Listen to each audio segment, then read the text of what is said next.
Bonjour et merci de nous retrouver sur le plateau d'Un cœur qui écoute, votre émission de spiritualité. Aujourd'hui, nous avons la joie d'accueillir Karine Rabier-Poutous. Bonjour Karine. Bonjour Cyril.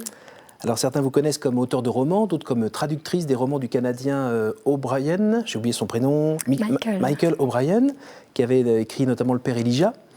Nous allons parler de votre vocation pour l'écriture, mais surtout nous allons reprendre avec vous les grandes étapes de votre vie de foi.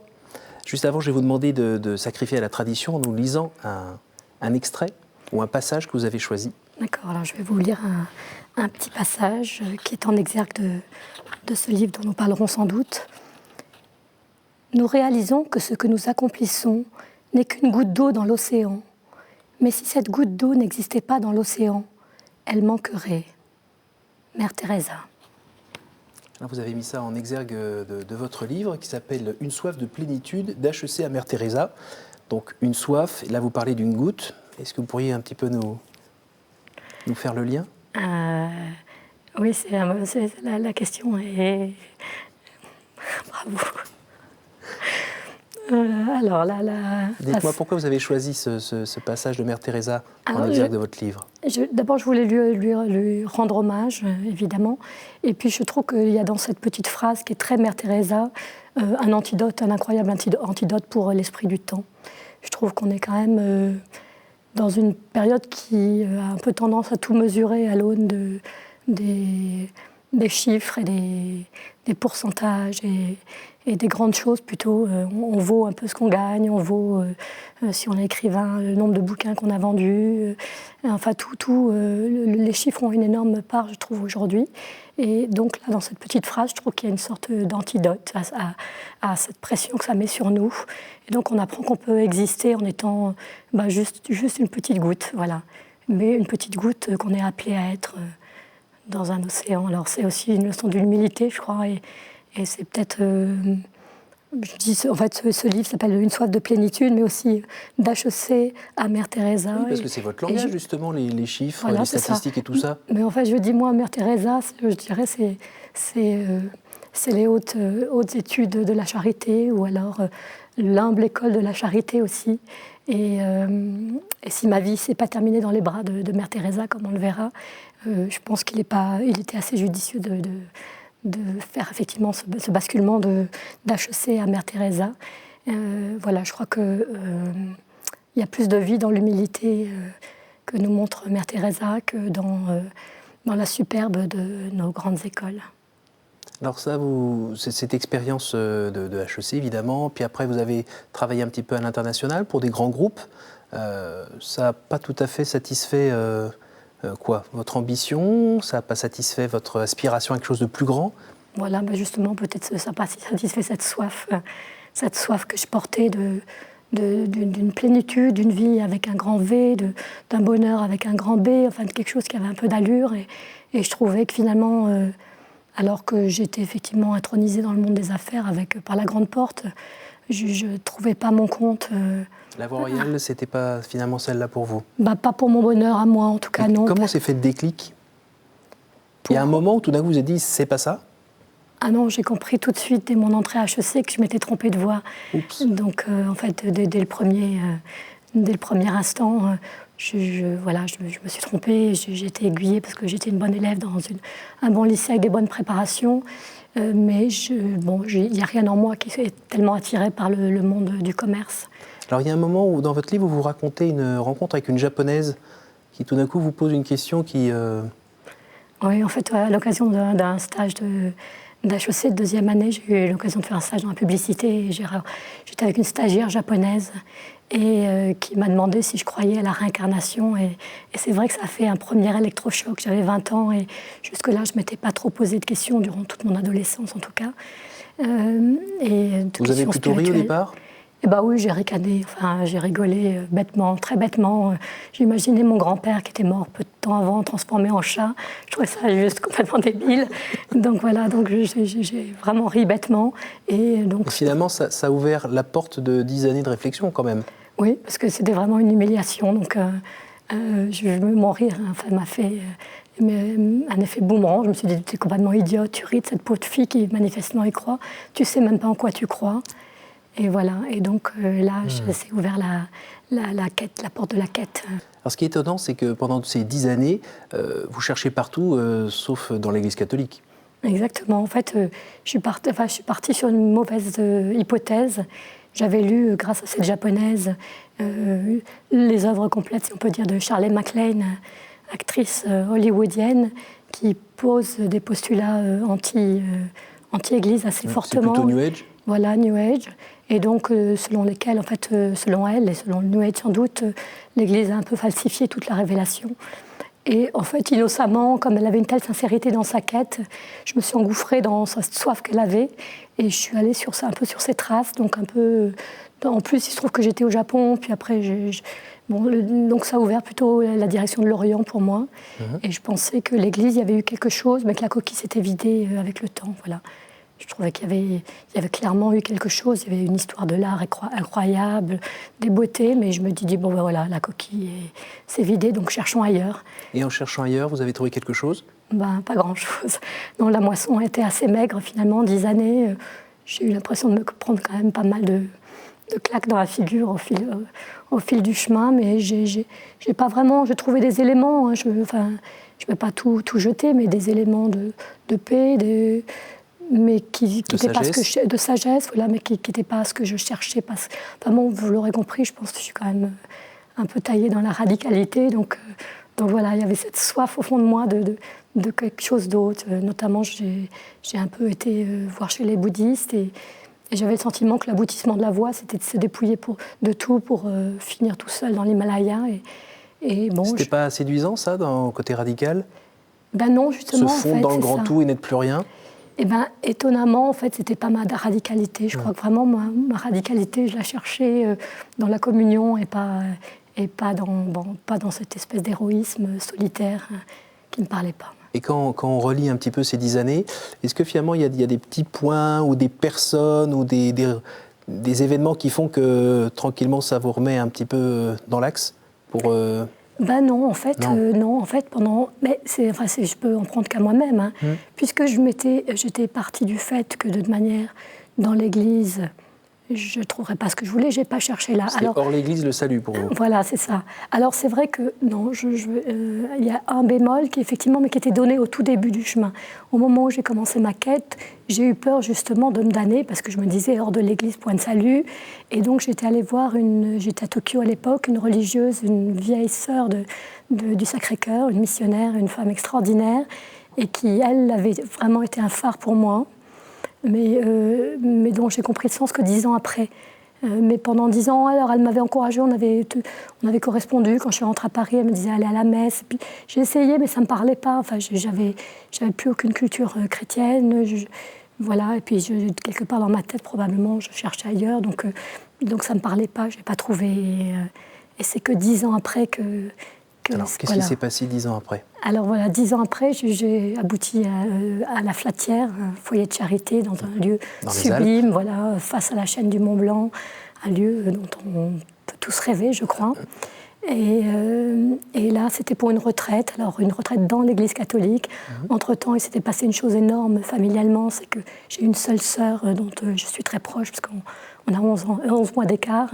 Et ma sœur, qui était très athée, très anticléricale, finalement s'était convertie au Christ, ce qui pour nous était le truc le plus ringard au monde à l'époque. Même si vos parents sont de... Oui, je suis de famille catholique. Et dans le Béarn catholique. Absolument, et puis j'avais été élevée chez les religieuses, donc je gardais très bons souvenirs, mais disons qu'à l'adolescence, il y a eu une sorte de déchristianisation qui est bien celle de notre époque aussi. Enfin, on peut vite lâcher prise, hein, donc voilà, et donc j'étais allée faire une retraite parce que j'avais vu passer ma sœur dans la file de communion lors d'une messe d'enterrement, et je m'étais dit, mais c'est pas pour voir les gens qui sont là, elle connaît personne. Et je trouvais que c'était pour un geste vraiment révolutionnaire pour une fille comme ma sœur. Et donc je me suis dit, il y a quelque chose, il faut que j'aille voir. Donc je suis allée faire cette retraite, je me suis inscrite, c'était au foyer de charité, c'est le père Ravanel qui aujourd'hui nous regarde peut-être de là-haut. Et c'était sur la Vierge Marie, j'y comprenais pas grand-chose, mais elle m'avait dit, écoute, on t'obligera à rien, mais je te conseille une chose, prends un rendez-vous avec le Père à la fin de la retraite, parce que si tu veux le voir à la fin, ça sera trop tard, parce qu'il sera pris d'assaut, donc voilà.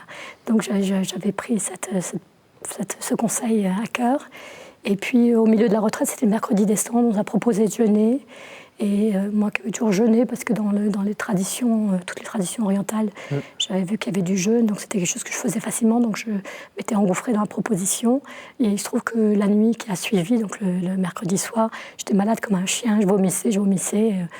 Alors je me disais, c'est pas ce que tu as mangé, puisque tu n'as rien mangé, donc cherchons ailleurs. Et j'ai compris que le matin, en demandant à un membre du foyer s'il n'y avait pas une pomme, parce que j'avais une crise de foie. Et donc là, voilà, j'ai compris que j'avais une crise de foie. Et j'ai compris à ce moment-là une image que m'avait donnée cette petite sœur, donc 10 ans avant, à Tokyo. Elle m'avait dit, ben voilà, Dieu est une grande... Quand je lui avais dit, mais est-ce que je ne vais pas me damner? Elle m'avait dit, mais c'est une grande montagne, Dieu est en haut, il y a des grands chemins, ce sont les grandes religions. Et puis, il y a des individus courageux qui vont tout seuls. Et il y a un chemin sur lequel Dieu lui-même est venu nous prendre par la main. Et elle avait rajouté, moi, comme je suis très paresseuse, c'est celui que j'ai pris. Je voyais bien que c'était une femme où il n'y avait absolument pas l'once d'une paresse chez cette femme. Et j'avais trouvé l'image très libératrice, parce que j'avais senti l'autorisation à chercher par moi-même. Et finalement, j'ai réalisé 10 ans plus tard qu'effectivement, avec ma petite machette dans la jungle, à essayer de trouver mon chemin moi-même, je m'en ai pris plein la pomme. Et qu'il y avait un chemin sur lequel, effectivement, Dieu lui-même venait nous prendre par la main. Mais c'était à nous d'accueillir cette main ou pas. Et là, voilà, c'était ça ma crise de foi. Ça vous a complètement retourné, là? Complètement. C'est-à-dire que ça a changé tout. Là, j'ai compris, en fait, j'ai tout compris. J'ai compris que je m'étais trompée, mais radicalement, en pensant que la coquille était vide. J'ai compris que tout ce que je portais en moi et que je cherchais était bien là. Et finalement, que c'était des retrouvailles avec une rencontre que j'avais déjà faite enfant, puisque, comme vous l'avez dit, je suis d'une famille catholique. Et j'avais été élevée chez les Sœurs de Sion, qui finalement n'avaient pas beaucoup transmis en termes de catéchisme, mais beaucoup en termes de témoignage, je pense, d'humanité, voilà.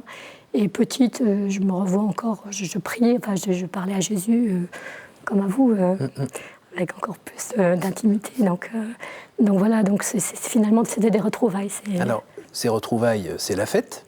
Et alors après, forcément, vous enchaînez tout de suite... Pourquoi pas aller carrément chez les Sœurs de Mère Teresa? Oui, alors c'est un petit raccourci, mais finalement c'est le Seigneur qui a accéléré les choses, et donc on va les accélérer aussi.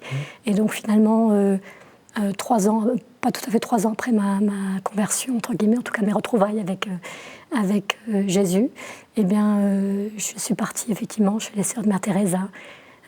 C'est fait dans le discernement, je rassure quand même les éditeurs, mais... En 3 ans, il y a une sorte d'accélération, mais il y a eu une accélération dans ma soif. Et donc, voilà, j'ai rattrapé, j'ai fait une super prépa, pour ces hautes études de la charité. Alors, c'est quand même une expérience spéciale. C'est quoi? C'est un saut de sari, et puis c'est tout donner, là, en vrai. Voilà, c'est ça. Voilà, alors, ça veut dire quoi, tout donner? Eh bien, en tout cas, dans mon cas, l'impression que j'ai eue, c'était que probablement, j'aurais pas pu trouver quelque chose où à pardonner sa vie, effectivement, mais ça, c'est effectivement ça, au sens littéral, je veux dire. Ça se donne une fois pour nous, d'ailleurs. Voilà, c'est ça. Mais ça, évidemment, à moins d'être perverti dans sa spiritualité, on ne va pas sauter par la fenêtre pour satisfaire à cette radicalité. Donc, à moins de cela, je pense que la proposition de Mère Teresa fait partie de ces propositions quand même très radicales, parce qu'on quitte radicalement son monde, ses amis, sa famille. On rentre tous les 10 ans, un coup de fil par mois à la famille, ça dure à peu près 10 minutes parce que tous les autres, c'est sur une même plage horaire, donc tous les autres attendent. Une lettre par mois à sa famille aussi, donc voilà, une séparation quand même très radicale avec... La possession matérielle, 0. Les possessions matérielles, 0, donc effectivement, vous l'avez dit, 2 saris et un 3e set pour les jours de fête dans la branche active. Et puis un seau, je crois, pour le laver. Un seau pour le laver, pour se prendre sa douche aussi avec un petit baquet à l'indienne. Voilà, on a une gamelle en émail et puis... Est-ce que vous avez eu l'impression à ce moment-là de vraiment tout donner au Seigneur? Alors oui, et ça c'est une grande grâce et c'est ma grande joie aujourd'hui, mon grand émerveillement, ma grande source d'action de grâce de me dire Seigneur, vraiment, ça n'a pas me donné cette occasion de tout pouvoir te donner, quoi. C'est-à-dire que j'ai eu vraiment l'impression que c'était un peu l'espèce je pouvais revivre cet épisode du jeune homme riche, sauf que dans mon cas, j'ai eu cette grâce sur le moment de pouvoir dire bah oui, voilà, tu vends tout, tu donnes tout et tu viens et suis-moi chez Mère Teresa, et vraiment il y a de la joie. Donc il n'y a pas de peur? Peur, non. Non, peur, non. En fait, je pense d'ailleurs qu'on fait ce saut-là que parce qu'on a compris quelle était la mort qui nous appelait, hein, donc qui bannit la peur. Indiscutablement, la peur, non. Une certaine souffrance, oui, parce que il y a des petits couacs comme ça, par-ci, par-là. Moi, par exemple, une petite anecdote, mais c'est quand il a fallu que je remette au transporteur, j'avais une Méhari. Et les clés de ma Méhari, c'était dur. Je ne trouvais plus ma carte grise. Enfin bon, bref, donc voilà, l'attachement à la voiture, apparemment, alors que ce n'était pas une Rolls-Royce, ça faisait une petite chose. Mais c'est surtout l'attachement à la famille, c'est-à-dire que pourtant j'avais vécu longtemps à l'étranger, hein, donc c'est pas que j'étais complètement fusionnelle, mais aussi radicalement, ça c'est assez rude quand même. Donc voilà, donc c'est pas quand même sans une souffrance, mais c'était pas plus fort. Enfin, la joie était bien plus forte, la joie de pouvoir comme ça. Et de plus être en contrôle, de sa vie. Ah oui, ça c'est formidable, hein, de se dire que. C'est reposant.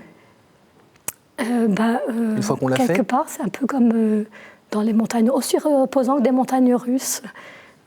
Voilà, on lâche tout et c'est parti. Donc c'est à la fois reposant, mais en même temps, il faut quand même bien s'accrocher dans la foi. Et donc c'est reposant, oui, dans la mesure où, enfin, en tout cas, moi, mon grand souci après ces retrouvailles avec le Christ, c'était de lui coller au basque, quoi, si je peux dire, de faire sa volonté. Mais finalement, c'était pas là-bas. Ah ben non, mais dans la vie religieuse, c'est ça qui est reposant, c'est qu'il y a une règle, et donc on est sûr que si on est dans la règle, on suit la volonté du Seigneur. Donc ça, c'est reposant. Alors c'était pas là-bas, apparemment, votre vocation, mais c'était plutôt là-dedans. Voilà, exactement. Finalement, c'était l'écriture. Alors ça faisait un moment que vous écriviez, on va dire, peut-être pas en douce ou en catimini, mais pour vous. En fait, c'est surtout que j'ai beaucoup écrit de lettres, parce que comme j'ai beaucoup voyagé, donc c'est les 10 années de quête, c'était aussi beaucoup d'années de voyage. Et à l'époque, il n'y avait pas Internet, donc on ne s'envoyait pas des petits mails ou des SMS, ou je ne sais quoi. Et c'était donc, j'étais très madame de Sévigné, donc j'écrivais. Et chaque fois, on me disait, mais tu devrais embrasser la carrière littéraire. Voilà. Sauf que la carrière littéraire, il n'y a pas de chemin tout tracé. Moi, je ne suis pas d'une famille enfin, je ne descends pas des Victor Hugo en direct. Donc, je ne voyais pas du tout comment le chemin pouvait se faire. Donc, en fait, je refoulais. Quand l'idée venait, je la renvoyais un peu dans un tiroir. Et finalement, vous êtes passé à l'action, vous avez écrit, voilà. Là, vous avez écrit à peu près 8 romans. Voilà, c'est ça, voilà. Les romans, ils sont forcément nourris de votre expérience personnelle. Est-ce que vous avez l'impression à chaque fois, dans différents romans, je ne sais pas comment le dire avec les bons mots, mais faire passer quelque chose, transmettre? Je l'espère. En tout cas, moi, vraiment mon souhait, c'est de rayonner un peu l'évangile, enfin de pouvoir faire entendre ces harmoniques de la bonne nouvelle. Et donc, voilà, c'est vrai que je trouve que le roman permet ça, des variations sans fin. C'est très proche de l'incarnation aussi, ce qui va bien pour une religion de l'incarnation. Donc oui, j'espère vraiment qu'il contribue à faire entendre la bonne nouvelle. C'est votre façon justement d'annoncer la bonne nouvelle? Oui, je crois que oui. Mais vous essayez de le faire comment?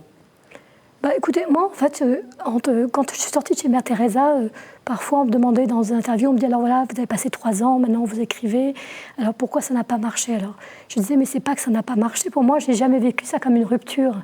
Donc je suis rentrée à la suite de Jésus chez les missionnaires de la Charité, j'en ai sorti, alors il faudrait que si ça intéresse les auditeurs qui se reportent au livre pour avoir les détails, j'en suis sortie mais convaincue que c'était le Christ qui m'appelait aussi, je le suivais, ça traversait.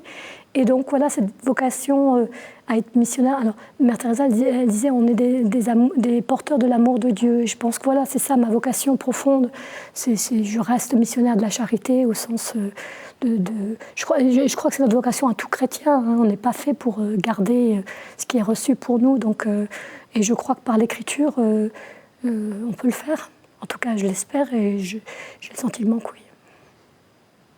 Alors, vous avez aussi dans on sent bien le mot amour qui est présent un peu dans toute votre vie, et puis qui, je crois, si je ne me trompe pas, en 2003, vous êtes revenu à Paris, vivre à Paris.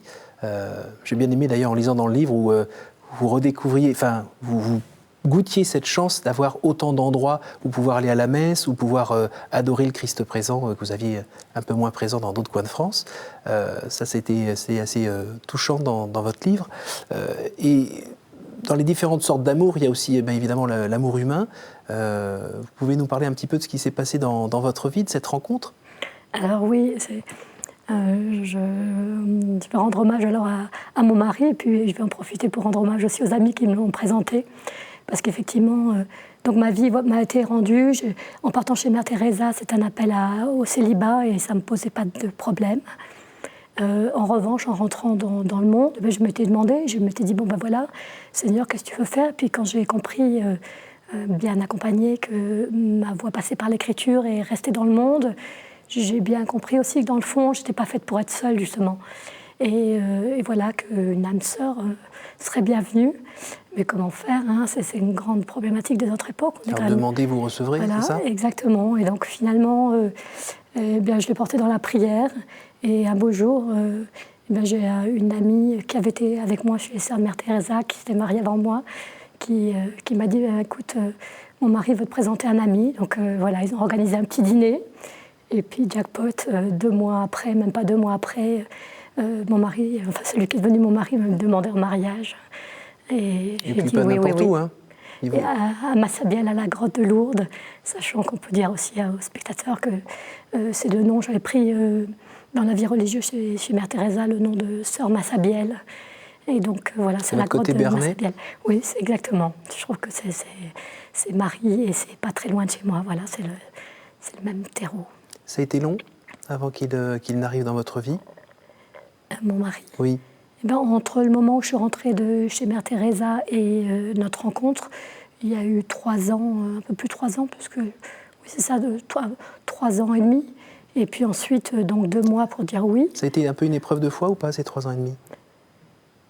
Non, pas vraiment, non. Parce qu'en fait, j'avais aussi l'épreuve de foi était vraiment dans l'écriture plutôt. D'accord. C'est-à-dire que oui, la plus grosse épreuve pour moi, c'est quand même l'écriture, parce que c'est vraiment un chemin sur lequel personne ne m'attend. Donc heureusement, aujourd'hui, je commence à avoir des lecteurs qui m'attendent un peu. Mais sinon, ça a quand même été vraiment rude. En revanche, pour le mariage, pas une épreuve de foi, une épreuve en soi, parce que ça l'est toujours quand on est ouvert, comme ça, en électron libre. Dès qu'il y en a un qui passe, on se dit ça va être lui, puis pof, pof, pof, c'est pas le bon. Donc voilà, une épreuve, mais pas dans la foi. Non, j'avais cette grâce de penser que, en relisant ma vie, je m'étais aperçue que Dieu avait toujours tenu ses promesses, qu'il les tenait toujours. Donc si je m'appuie sur lui, y a pas. Ça va. Ouais. Et puis voilà, je vais pas à me plaindre. Hein, il fait bien les choses, donc je disais à un moment donné, c'est la cerise sur le gâteau, là, quand je n'avais pas encore la cerise. J'ai déjà ma vie, un magnifique gâteau, mais avec la cerise sur le gâteau, ce serait le mari. Et comme le Seigneur, je sais qu'il fait bien les choses, je pensais qu'il donnerait la cerise, et il m'a donné vraiment une magnifique cerise. Alors, je vais vous poser les 3 questions rituelles de la fin de cette émission. Quel conseil donneriez-vous à quelqu'un qui vous dirait « j'ai envie de rencontrer Dieu, par quoi dois-je commencer ?» Alors moi, je dirais, s'il a le temps de prendre 5 jours, eh bien qu'il aille à la Flatière.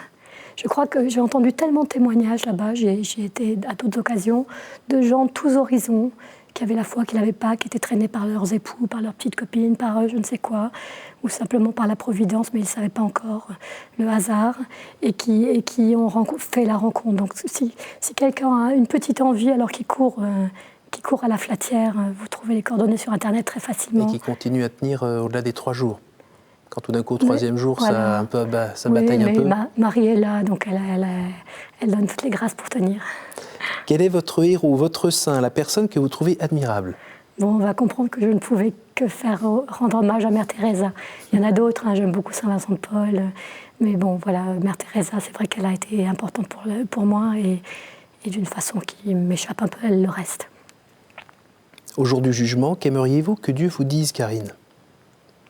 Alors d'abord, j'espère échapper au jugement. Hein. J'espère que la miséricorde me prendra dans ses bras. Et justement, que ce sera la miséricorde qui me prendra dans ses bras. Voilà. Merci beaucoup, Karine. Merci pour ce témoignage qui donne à tous envie d'aller de l'avant et montre encore une nouvelle fois la puissance du Seigneur dans nos vies. Donc je rappelle que vous êtes l'auteur d'une soif de plénitude de HEC à Mère Teresa aux éditions Médiaspol. Merci à vous tous pour votre fidélité. Évidemment, pour ceux qui veulent revoir cette émission, c'est possible sur ktotv.com et ils peuvent aussi la partager. Donc merci à vous tous et à la semaine prochaine.